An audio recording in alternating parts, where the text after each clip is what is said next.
Hello, my name is Carrie and I am the Holistic Health Consultant. I have worked in healthcare for almost a decade as a nurse practitioner, and I am a certified personal trainer. I truly believe in whole body, head to toe health, and that is what this is all about. This is the Holistic Health Hot Seat, and I'm so excited that you are here. I truly believe in empowering you with education and resources to make decisions about your health. I'll be interviewing women about their health journeys, health experiences, different healing modalities, and the research that they've done, giving you an idea of what might help you. So let's get started. Hello, everybody. My name is Carrie. This is the Holistic Health Hot Seat. We're doing it a little bit different today. It is evening, and clearly I'm all by myself. My guest is joining me via Zoom. This is Jo Menke, and she has a fabulous podcast that I'd love her to tell you a little bit about before we start talking about our topic. Hi, yeah, I'm Jo Menke, and I have a little podcast I just started. It's called Anything Goes. So my co-host and I just kind of talk about anything goes: conspiracy theories, true crime, comedy, personal journals, interviews, anything goes. So it's really fun. It's on Anchor, and then it's downloaded to Spotify, iTunes, Apple. So pretty much wherever you can find a podcast is where it's at. So yeah, that's so awesome. I love it. I love that you started doing that. So yeah. just a little bit about the both of us, like, and why I invited Jo on is that both of us have struggled with our own grief and our own personal loss. For me, it was 12 years ago. I lost a dear friend very suddenly, and was really, for me, I was completely blindsided. I had no idea, of course, that it was coming. And for me, sometimes it feels like it really was 12 years ago. And sometimes for me, it feels like it was yesterday. It just kind of depends on the day. And so for me, it's really interesting that sort of this journey of grief and loss in our lives has sort of is what brought us together, was the fact that we kind of were connected through that. So I'll let you kind of tell a little of your story. Sure. In 2015, March 21st of 2015, I was married to my college sweetheart, and we had I think Gunnar was 8 or 9 months. So he was a baby. So we had a baby, and my husband was killed in a car accident. He was actually in a coma for 9 days, and then he had to be taken off life support, and so he actually technically passed away May 30th of 2015, but March 21st of 2015 was the day of the accident. March 30th of 2015 was the day that he was taken off life support.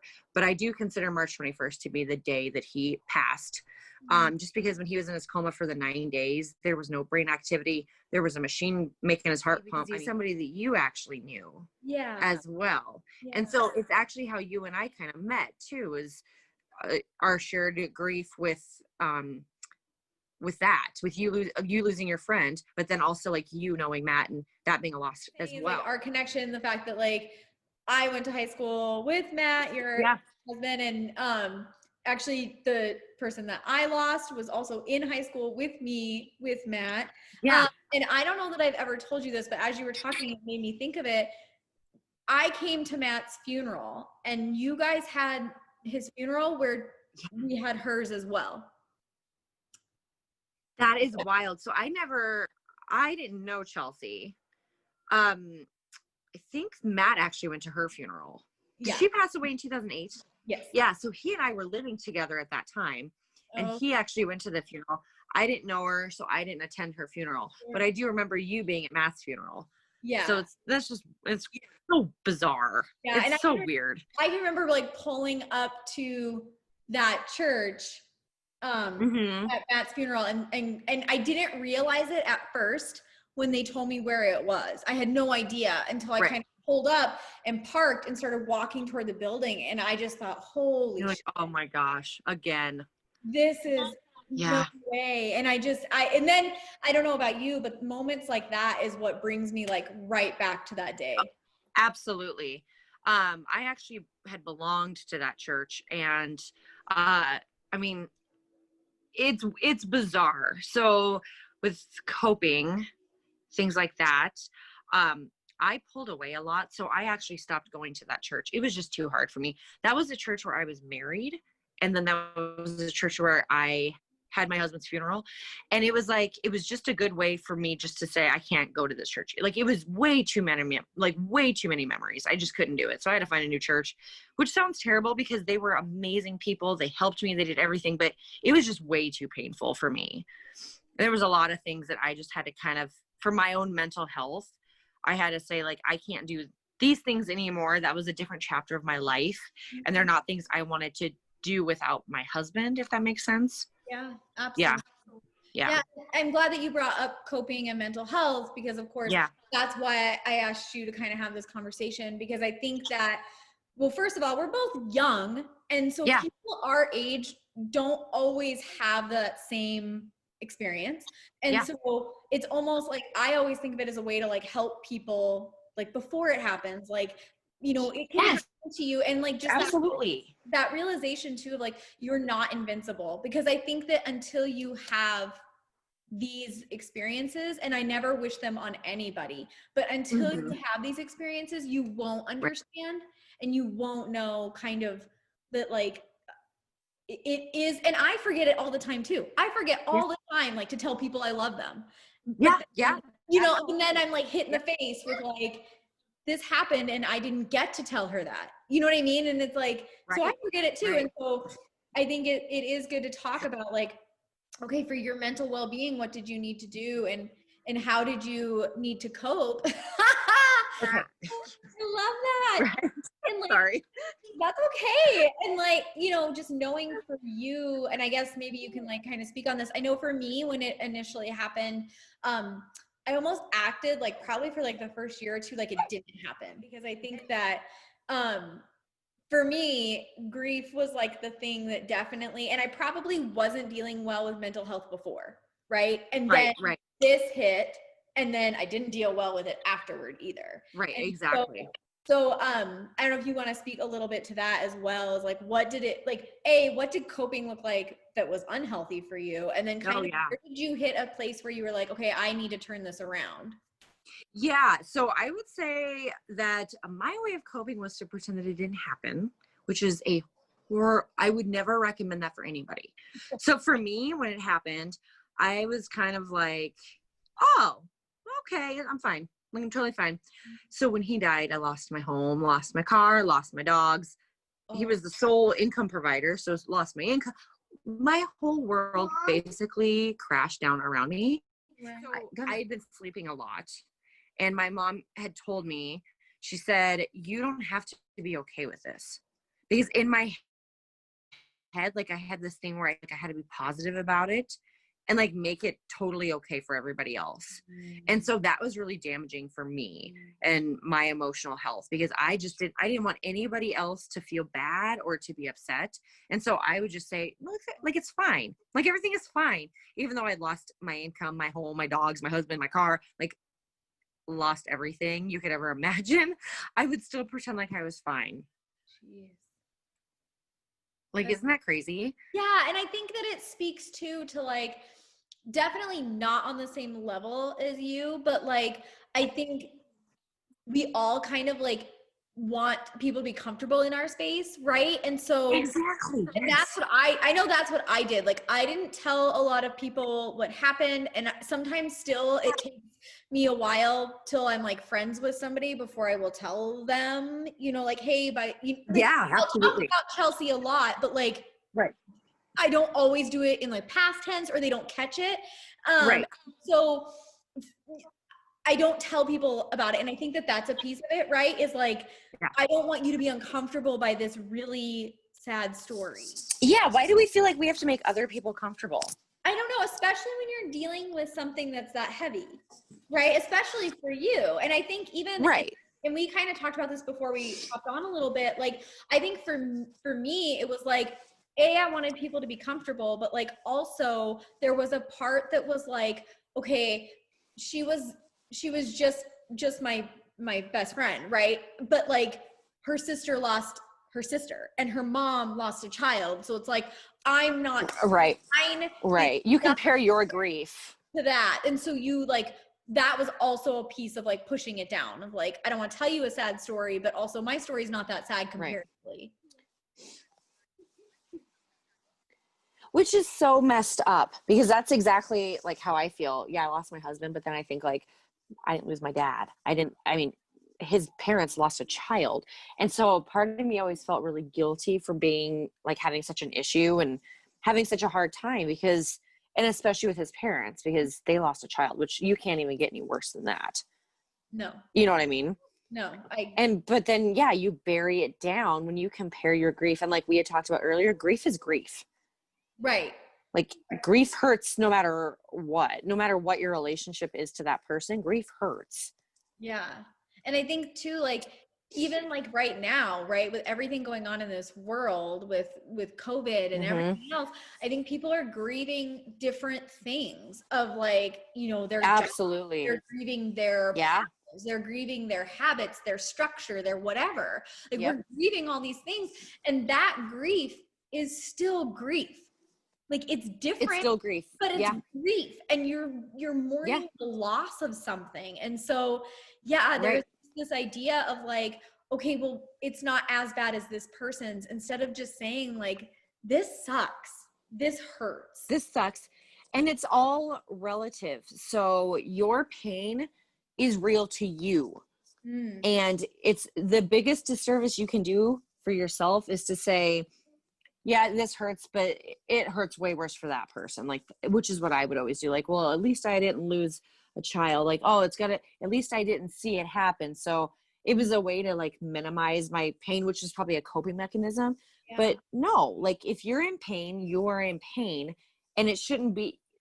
I don't know why we do that. We try to make, and it's just like what you said, try to make people comfortable, but it's like a way to make yourself feel okay, just to minimize things, which is a big issue that I've always had, is I minimize everything. Yeah. And I don't know about you, but for a long time, like I wouldn't let myself feel the real weight of grief.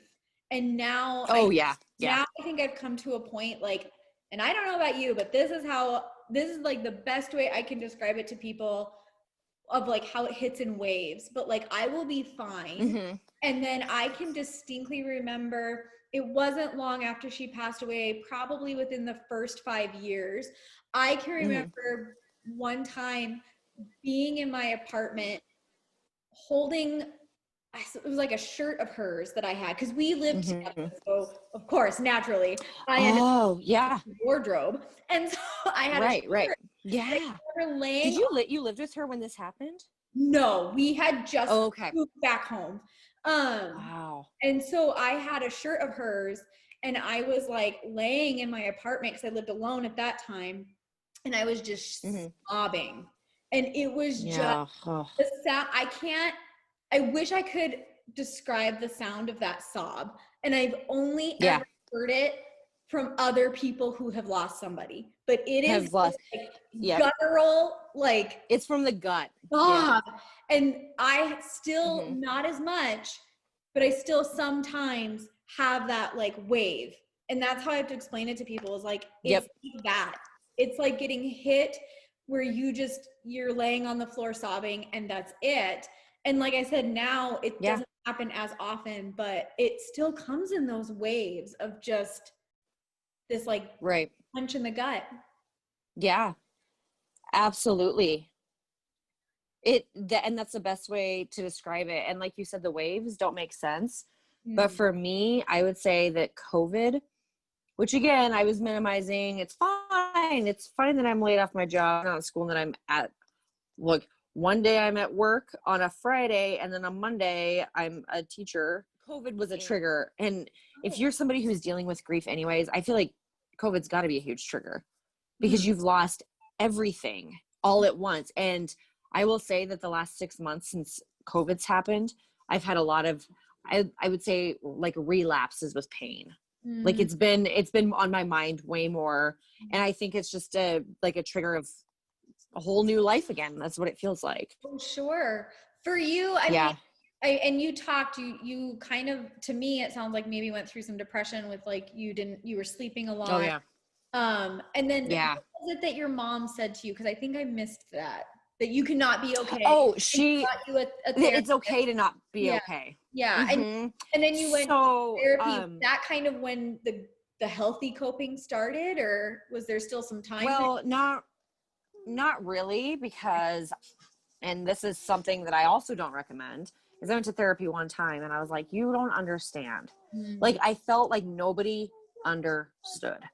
I was just like, you don't get it. You can't get it. Like you've never, because like people would be like, oh my God, like you're 27 with a new baby and your husband's dead. And like how, and you're the one that took him off life support and he died in your arms. Like how, and I just felt like nobody could relate to me. I'm like, nobody gets it.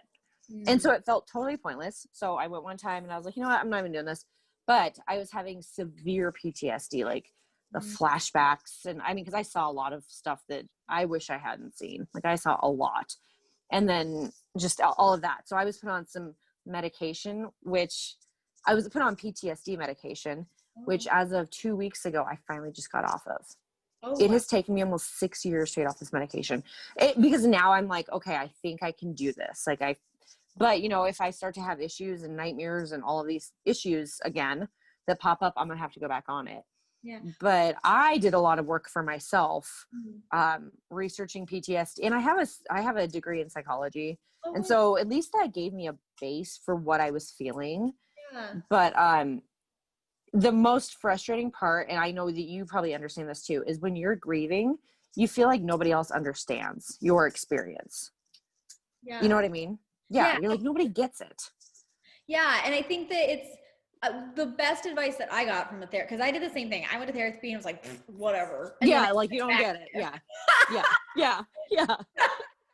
but one of the things that she said to me that was like the most helpful was that it's not part of their story. So because That's a good I point. would get frustrated that like people don't get it, like they don't Right. understand, and they can't like, I need this space during this time, and I just need to be able to do whatever feels good in that moment. And Right. And at the time I was dating, I think it was Tyrell. Yeah, no, it may have been. Somebody else. I'm just trying to think timeline wise who it was. But Yeah. I remember talking to her about the relationship that I was in, and I was Uh-huh. like, they don't get it, they don't understand, and I don't know how to get them to understand. And she just Right. looked at me and she's like, you won't, because it's not part of their story. So it's part of Oh, yeah. story. So it becomes your responsibility to say, here is what I need when I'm in. Oh, I love So that. it's like it's Yeah. my story. So not only do I get to tell you what that story looks like, but then it's also my responsibility to say, okay, here are the things that I need during this time. Right. And here, Good. absolutely. Here's the kind of support that I need. Yeah. Free. But it's hard to do that for people like us. Like it's hard to ask people to put themselves in a different, like it almost feels like you're putting somebody out. Like you know what I mean? So it's just easier if they just knew exactly how I felt and could just relate to me. And if they don't, then fine. Just forget it. Just, I don't even, whatever. It's easier to just be like, whatever, than to ask for help and say, this is the kind of support that I do need, or here's the problems that I do have, you know? Yeah. And I think, So, I don't know about you, but for me, it was definitely like that combination of therapy and then just learning how to take care of myself. Like that's really what it boiled down to, was like, okay, right. moment by moment, what is it that I need? Because for so long, I wasn't doing what I needed. Exactly. And, you know, like a biggest thing I would say that I learned is that nobody can escape grief.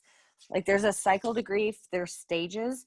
And for some reason, I don't know what I was thinking. I just thought I was special and I didn't have to go through any of the stages. So I was like, I don't have to have anger. I don't have to go through depression. I don't even have to accept it, because like I said earlier, and it probably maybe got cut off, but a few months after his funeral, I remember somebody who didn't know that he had passed. And they had said, what's Matt doing? Where is he? And I said, he's on vacation. Oh, Like wow. I totally, and then, so then I kind of had this weird thing happen where I convinced myself that he was on vacation Oh, for wow. like 6 months. Oh my God. Like, oh, he's on vacation. He's probably in Fiji, or he didn't tell me where he went. But and I remember one time I told that to my mom, and she's like, what the hell's wrong with you? She's like, yeah, he's not on vacation. Like, you really need to accept this. I'm like, no, I don't. Why? Mm. Why do I have to accept this? And she's like, because you're going to end up in the loony bin. Like, like you're going to end up in a mental hospital. And I'm like, okay, but it's easier for me to pretend like he's on vacation. Yeah. And which I did, but like, I started saying it to people that like knew he was dead, like people who'd gone to his funeral, and they were like, okay, You need some help. you need some help. But I think that also, like, it's, yes, I think, we each needed help. And because for me, I definitely just went through like depression, and I was drinking a lot. That's really Yeah, what I had the same got me. problem. And Yeah. I also think though that our brain protects us. It was protecting me. Absolutely. It was saying this Absolutely. is easier. Right now, this is easier. And Yep. I'm just gonna believe this thing. Right. So I don't have to face it. And I think Yep. that's part of that. And I think Well, COVID too, and I think that that's part of like maybe that more triggering experience, and I don't know, is the fact that like now we have more time to be with ourselves. with Right? ourselves. Now we have to like sit in it. And it's like you don't have now. Like nothing else to do. There's a lot of silence. And I know for me in the silence is usually when I will. What's hard. And that's, exactly. Like, yep. And I've spent almost 6 years being able to keep busy and ignore it. And COVID hit, it was like literally like when we were all quarantined, that was the worst. Like, I mean, there was nothing to do but to think. And that was the worst. That was just horrible. But you're right. Like, our brains do try to protect themselves, because if you felt the gravity of the situation all at one time, I honestly feel like your body would implode. Like, you would die. Like, there's no way somebody can feel that much pain at one time, which is why people go, like, when I saw Matt after it happened, I went into, they called it catatonic shock. So like, I don't remember, but I guess I had to be in a wheelchair. Like, I was on the floor, like I just collapsed and I was throwing up, and like, and then they put me in a wheelchair, and they said that my pupils were so dilated you couldn't see the color of my eyes. Like, how weird is that? Like, your body physically goes into shock. Yeah. It was crazy. I remember my mom going, "What's wrong with her pupils? What's wrong with her pupils?" I mean, like, what is that? And and it's interesting. Like, will you ever, like, will you ever have that memory again? Like, will you ever have that again, or will your brain always just protect you from that memory? I think that's part of it. And like, for me, I know, like, I can remember the day that I was called and told. I remember what I was wearing. I remember what I was just gonna say, I bet you remembered what you were wearing. Yep. Isn't that so weird? Yeah. I remember coming into my mom's house because I got the phone call as I was driving, and I knew like I need to get off of this road. And I'm gonna wreck. Pulling off the road, going back to my parents' house because I was leaving their house to go downtown, and I turned around back to their house. I remember walking in the door and just like dropping to my knees. Yep. My stepdad and my mom were like, what? And like that.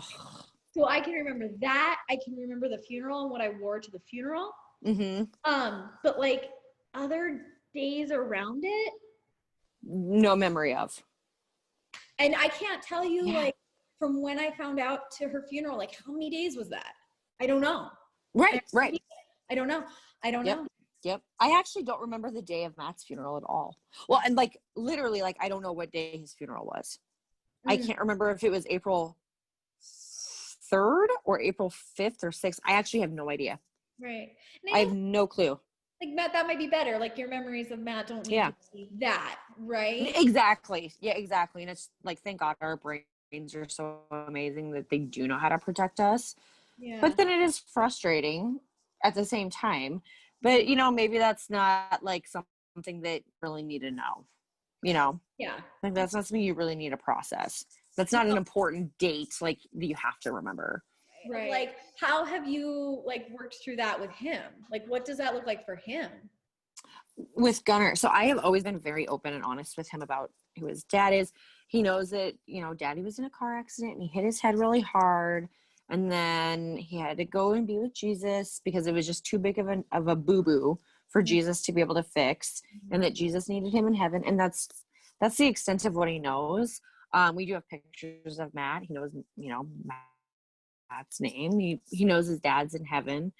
And yeah, like I'm very, and obviously like the older he gets, the like more details I'll give him, but that's pretty much all he knows for right now. But he, but I do want him to know, because I don't want him to feel different. No. You know what I mean? Like it's already a weird situation anyways, but I don't want him to feel like, I don't know where my dad is. Like, that's a good question. I want him to know, like, my dad's in heaven. I guess you also like find time, because like we talked about it coming in waves. So when it comes in waves for you, but you have Gunner, like how does that like what do you do to make sure that you take care of you? I'm very I don't know what the word is. Like, I don't want him to ever see me like upset or uncomfortable, just because I don't want it to damage him, I guess. And so when it does come in waves and it is hard to control sometimes, I've kind of developed the ability to be like, okay, you can deal with this after he goes to bed, and then just cry all night long. Like, that's totally fine. So that's what I tend to do, is like after he'll go to bed, if I'm having a really hard time, I will cry and cry and cry like at night. And I've kind of trained myself to do that, because I did that when he was a baby too, is okay, after his bedtime, these are my allotted hours to cry, which sounds really weird, but it's kind of taught me some control over it too. Sure. Yeah. And so it makes me feel like I'm the one in control of my emotions. Like, yes, I need to feel these things, but I don't want it to control me to the point where I can't even function. And so it's like, nope, you can have your glass of wine and you can cry at 8:00 and then just cry all night long if you want to. Yeah. And I love that you give yourself the space to do it though. Like, you're not absolutely. Oh, I won't. You're just saying, here's my space to do it. This is when I feel safe, when I know my child is safe and I can be safe in this. And I can be alone. And and the hardest thing, and you've probably dealt with this too, is like kind of explaining to other people, like, I need my space. I need this, it's a hard thing, like, I hate when people are like, oh, what's wrong? Are you okay? And be like, yeah, there's something wrong, but I have to handle this at 8:00 tonight. You know what I mean? Like, I have a schedule, so I can't really talk about it right now. You know what I mean? Like, it's definitely awkward. Like, it's an awkward thing to handle. And it's probably more awkward in our heads. I feel like people would get it. You know what I mean? Yeah. I feel like people would understand. They'd be like, oh, okay. But instead you're just like, no, like, I can't talk about this right now. It's an awkward. Grief is very awkward. Well, and I think it's why we can have a conversation like this, because we have this connection, and because we have this in common. Right. And I have had other friends too who have gone through grief, that they've lost this like significant person in their life. And there's some sort of like weird, like underlying club of like, and you're like, oh my God, I get you. I get it. Yeah. I totally understand. Yep. Just like that gut sob that you were talking about. I can't explain that to other people, but like when you said it, I'm like, yep, I actually do. It almost doesn't sound human. And it doesn't feel human. It feels like something is coming out of you and you feel like a hollow cave. Like, you feel hollow, and it's just in your gut. And it's just like this, it's just this sound that is not even human. And you try to explain this to people and they're like, oh yeah, I know. And no, you don't. Like, you do not know what that is. And it's not pain. It's not like, it's not pain. You're not crying because it hurts, but it does hurt. It's like the weirdest. It's so weird. Yeah. And I think, to me, because I've like read books of other people who've gone through grief and loss, and they describe it too. And I'm like, I know what you're talking about. Like, I know that. I know that sound. And like, and for me, I think it's because like, I don't necessarily call it pain, because I feel like it's like this like weird blend of emotions. Like, it's remembering her. It's like the happy stuff, the sad stuff, the regrets that I have. It's I know I still have moments where I'm angry. Anger. I know. Oh yeah. I struggle with that a lot. I have to like start my conversation with God as like, I'm sorry, but I'm pissed. Yeah. I still have the same. Mad at you. Yep. Like, I go to like I want to like, I think of like something like amazing that I've done that I've wanted to tell her. And I'm like, I wasn't able to tell her. And you took that. You took it. I struggle with the exact same thing, especially if Gunner's, you know, like now he knows how to read and like he knows all these things. And I'm like, thanks God, like you took his other parent who could have experienced that. Like that's really messed up. So I would say anger is the one I struggle with the most. And I think it's the one that I suppress the most because I was like, no, it's fine. I'm not angry with him at all. But actually I am I'm still very pissed at Matt. Like there's a lot of me that I'm still very mad at him for leaving me and leaving his child and just leaving everybody and then leaving me to like raise a child by myself.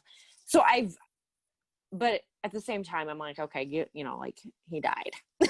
So like, maybe don't be so angry with him, but I still struggle with anger like every once in a while.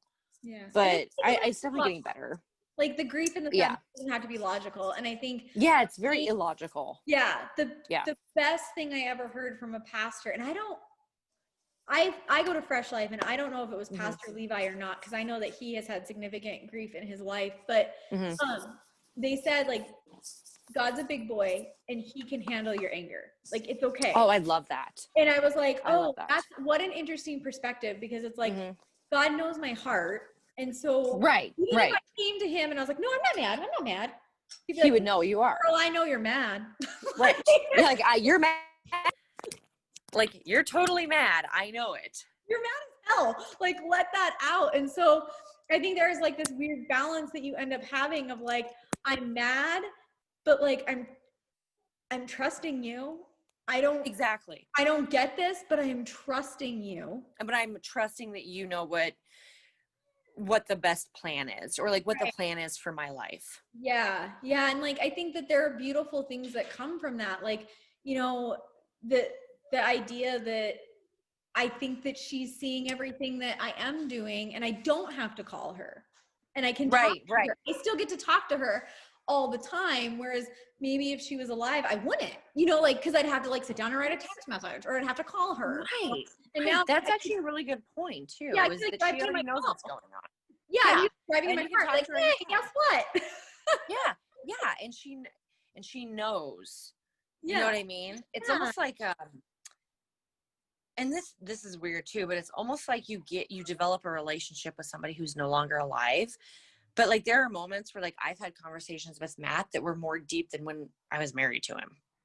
Oh, interesting. You know what I mean? Yeah.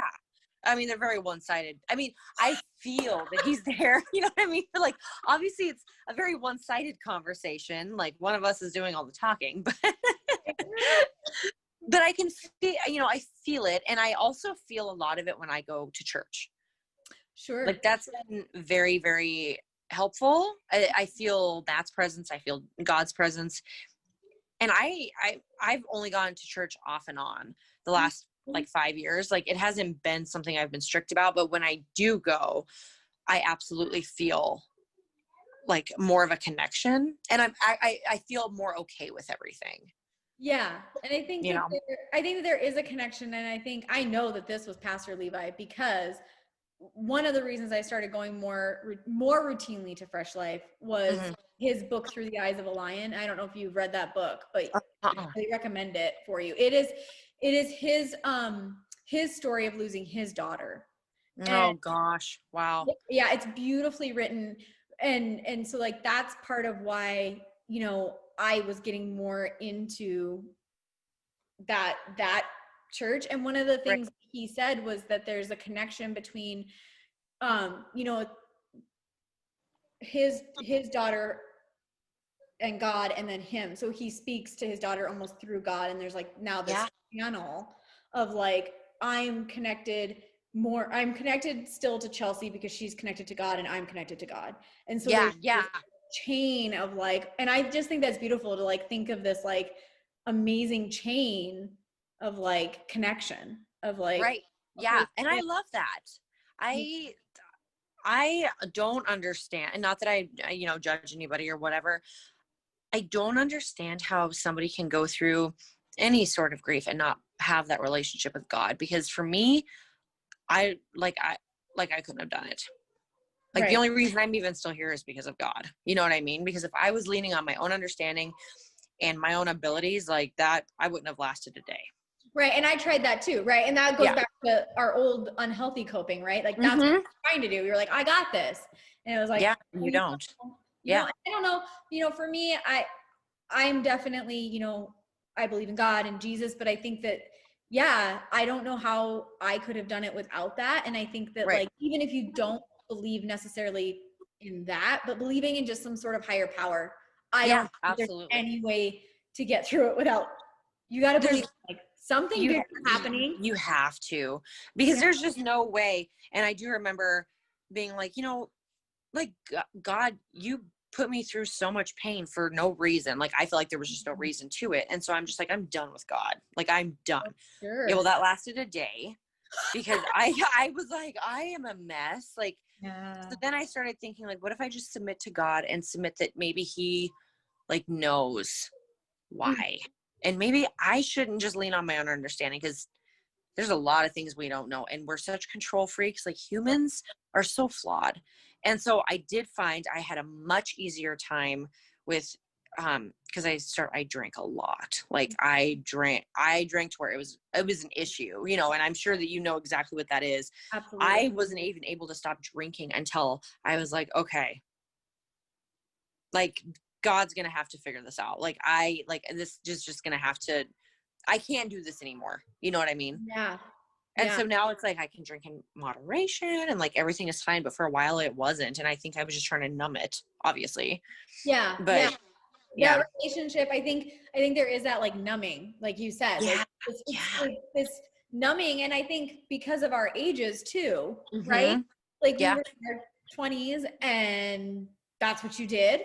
And so it was very easy to fall into that rhythm of, if I drink, I don't have to face it. But then I know for me, the drinking definitely then led to depression. So then it was like, I need to be on depressed. It was just this constant cycle. And I know, for me personally, it all came to a head when and I mean, it was a lot of stuff. Like I said, I wasn't coping well mentally before Chelsea passed away, and then definitely not after. And, sprinkle in a few other crazy things in there. And I know for me, it came to a head, like I contemplated suicide and I was drunk one night and admitted that. And that's when somebody was like, you need to get help. Wow. Gosh. Get help. And again, it's not all the loss of Chelsea, but it's like, I wasn't coping with anything. And then there's this huge grief and I'm still not coping with anything. Right. It's just, it all becomes way too much. Yeah. It's like, of course. And when you're in your 20s, you are not emotionally equipped to deal with really very much. No. Like now that I'm in my almost mid 30s, like I look back and I'm like, wow, when you're in your 20s, you have not lived. Like, you are not equipped to deal with a lot of emotional things, but especially stuff like that. Yeah. Like really bad things like that. It's like having a toddler try to cope with it. Like we don't have the life skills. We don't have the experience. We don't even have peers our age that have dealt with it. So like, how are we supposed to deal with it? It's not easy at all. And I think for me, especially at our young age, and this is something I kind of wanted to talk to you about too, it's funny to me. I don't know if you'll find it funny, but I think I probably will. People who like maybe haven't gone through it, they end up in their full loving way saying like the dumbest shit. Oh my God. I know. And one of my biggest pet peeves is when somebody asks me what happened. Yeah. What do you mean what happened? It's not natural for them to have passed away at a young age, right? Right. It's like instead of like, it'll be like, oh, well, she passed away. What happened? And it's like, I know. It bugs me. I'm like, there's so much more to her than that story. Exactly.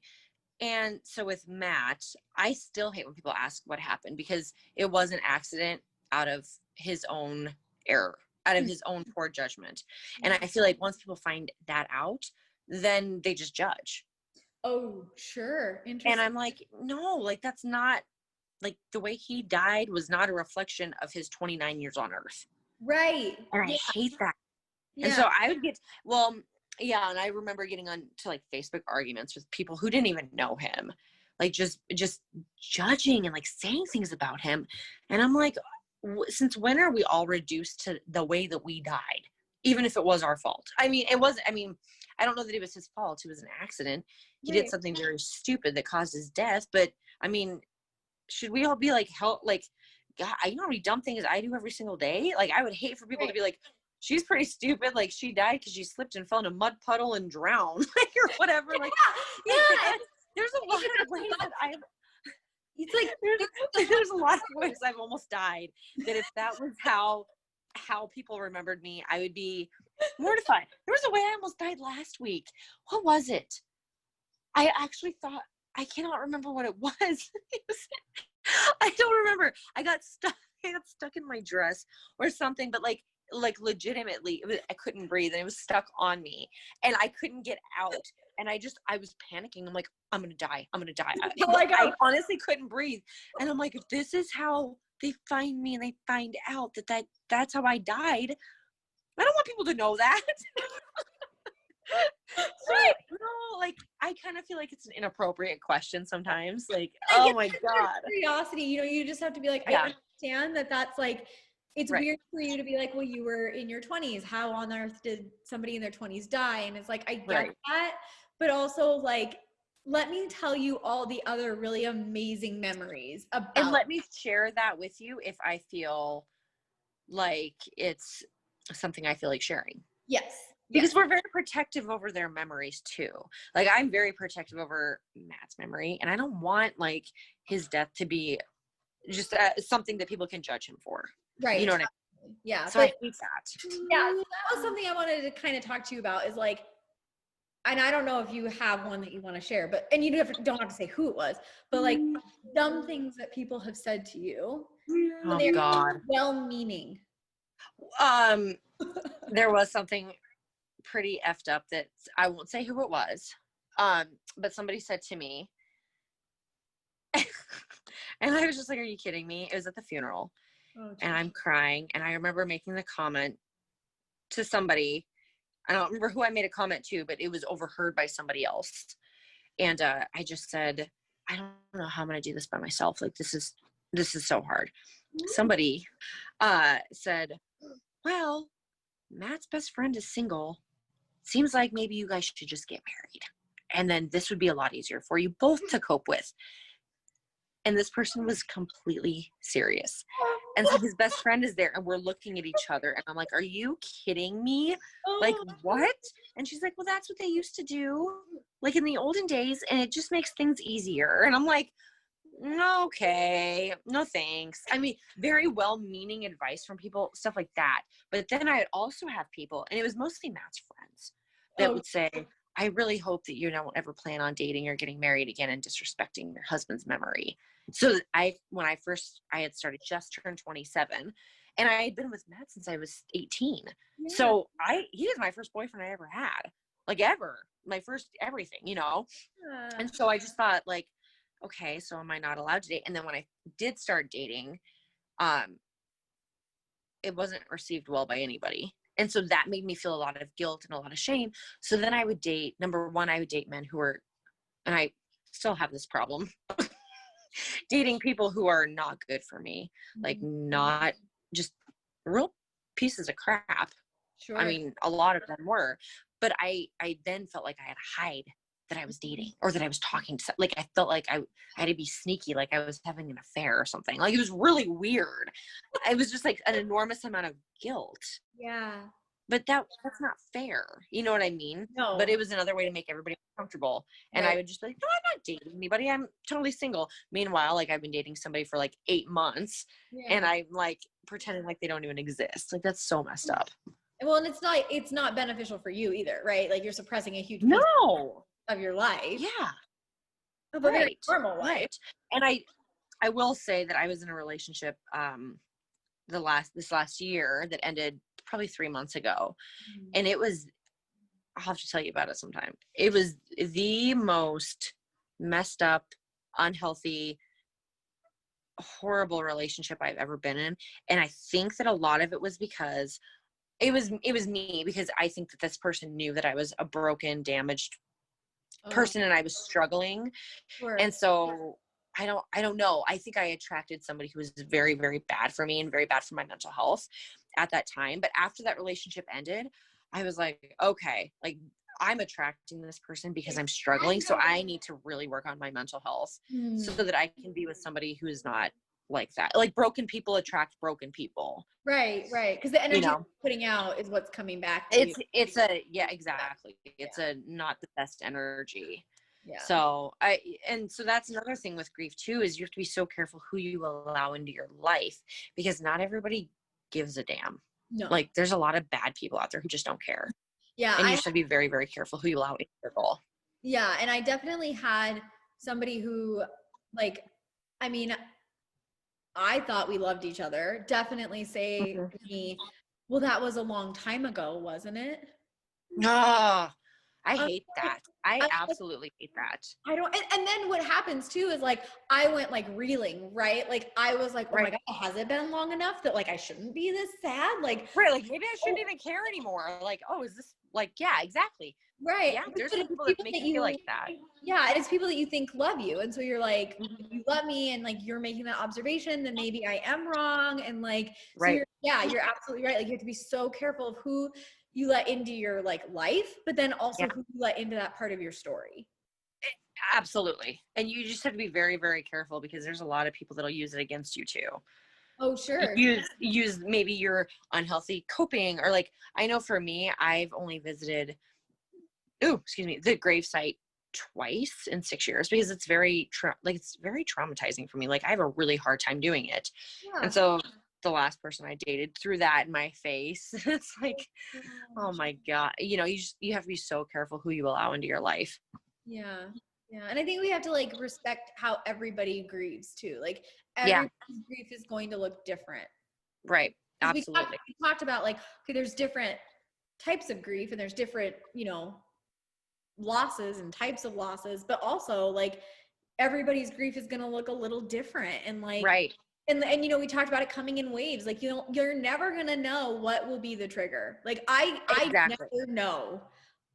I was in Abercrombie the other day and even with the mask on, like you can smell that place. And the smell and the music they were playing took me back, because we went to high school together and in our 20s. Right. So like that music and that smell, I was like, that takes me right back to that. Right. So, I have a very specific song that is always my trigger. And it's that Hinder song, Lips of an Angel. Oh. So that came out, and I remember the first time I heard it, I was in the dorms, and it was the first time I had met Matt. And I remember that song had been playing, and so like that song I still can't listen to. Oh, like it instantly, like I instantly get put back to being 18 years old and like holding his hand and like talking to him and laugh. And it's the weirdest thing. It's just that one specific song. It's not our wedding song. It's not like, it's that specific song. Like it's a really weird song too. Like that one specific song. How weird is that? It's just weird. I wish there would have been like music in smell in the early 2000s. Yeah. The other thing that used to trigger me for a long time, and it doesn't anymore, but so Matt worked at Lawns of Montana. So he was a foreman and they did landscaping and mowing lawns. For the first 4 years I lived where I live now, I had to hire somebody to mow my lawn because the smell of grass, it bothered me. Like the smell of grass. Yeah. And I remember the day that I told Matt I was pregnant, he had just gotten home, and I remember the smell of grass. And I remember being like, I'm pregnant. And I remember saying, oh my God, you smell like grass. But so the smell of grass has always really bothered me too. So it's just weird. It's weird little triggers. Yeah. It's weird. Yeah. It doesn't bother me so much anymore, but I mean, kind of. Yeah. And I think that there's a part of that too, that's like, that sometimes those triggers then become just like a good memory, right? A good memory. Exactly. That was a trigger for a while. And now it's like, okay, now I can remember that as when I told him I was pregnant. And there's like these like memories wrapped up in the triggers, Right. Memory here too. There's a moment in time that I'm remembering as well. Right.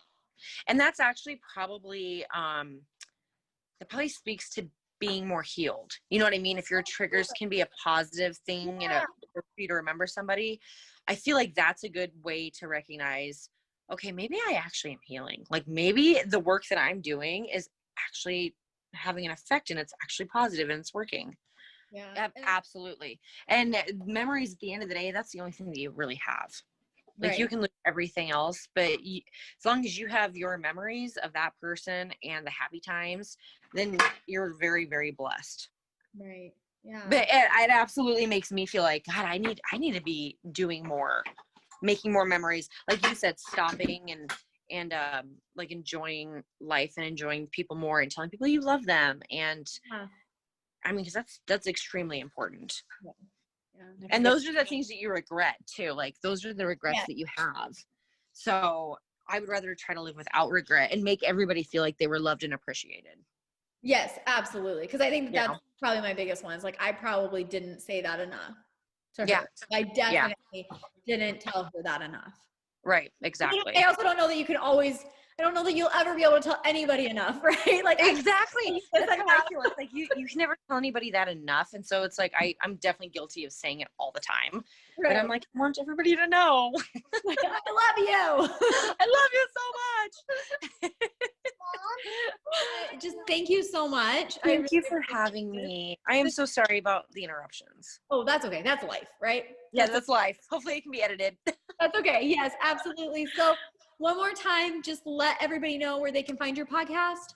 Oh, they can find Anything Goes on Spotify, Anchor, Apple, iTunes, and anywhere else you can find podcasts. Okay. Overcast, I think there's another one called. So yeah, there's a whole bunch of places. But yeah. It's over there. It's there. You can find it. It's there. Fantastic. Well, thank you so much. I really appreciate you for having me. Yes. Thank you so much. I can't wait to see the whole interview. I'm excited. Yeah, edited. Edited. Exactly. Edited. I can't wait to see it. I'm excited. Okay. All right. Well, you guys have a good night. All right. Thank you, Carrie. You too. Mwah. I love you. Love you.